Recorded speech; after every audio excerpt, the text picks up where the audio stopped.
MSN football ടോക്സിലേക്ക് അവർക്കും സ്വാഗതം. റയലിൻ്റെ super താരമായിട്ടുള്ള Kylian Mbappe കഴിഞ്ഞ സീസണിലായിരുന്നു റയലിലേക്ക് വന്നത്. ഇപ്പോൾ അവിടെ താരം മികച്ച രീതിയിൽ തന്നെയാണ് കളിക്കുന്നത്.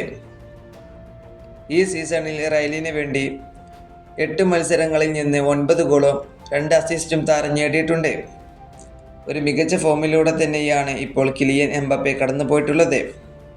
അതുപോലെ തന്നെ നമുക്കറിയാം, കിലിയൻ എംബാപ്പെ മുമ്പ് കളിച്ചിരുന്നത് PSG-യിലായിരുന്നു.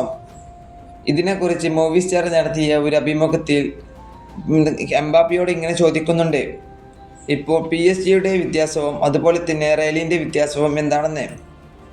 അപ്പോൾ ഇതിൽ കിലിയൻ എംബാപ്പെ പറയുന്നത് ഇങ്ങനെയാണ്: PSG-യിൽ നിന്നുള്ള വ്യത്യാസം എന്തെന്ന് വെച്ചാൽ ഒരേ ഒരു വ്യത്യാസമേ ഉള്ളൂ. അതായത് റയൽ മാഡ്രിഡ് ക്ലബ്ബ് ലോകത്തിലെ ഏറ്റവും മികച്ച ക്ലബ്ബാണ് എന്നത്. അതുപോലെ തന്നെ ഞങ്ങൾ സ്വയം പറയും, ഞാൻ ലോകത്തിലെ ഏറ്റവും മികച്ച ക്ലബ്ബിലാണ് എന്നുള്ളത്.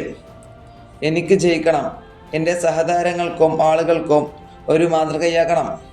ഇതാണ് കിലിയൻ എംബാപ്പെ പറഞ്ഞിട്ടുള്ളത്. ഇവിടെ വ്യക്തമാണ്, കിലിയൻ എംബാപ്പെ PSG വിട്ടു വന്നത് റയലിൽ കളിക്കാൻ മാത്രമല്ല, ഇവിടെ നിരവധി ട്രോഫികളും അതുപോലെ തന്നെ റയലിൻ്റെ ചരിത്രത്തിലെ ഒരു ഭാഗമാകാനുമാണ് ഇവിടേക്ക് വന്നത് എന്നുള്ളത് തന്നെയാണ് കിലിയൻ എംബാപ്പെ ഇതിലൂടെ തുറന്നു പറയുന്നത്. ഈ വീഡിയോ ഇവിടെ അവസാനിപ്പിക്കുന്നു. ഫുട്ബോൾ ലോകത്തെ കൂടുതൽ വിശേഷങ്ങളുമായി അടുത്ത വീഡിയോയിൽ വീണ്ടും കാണാം.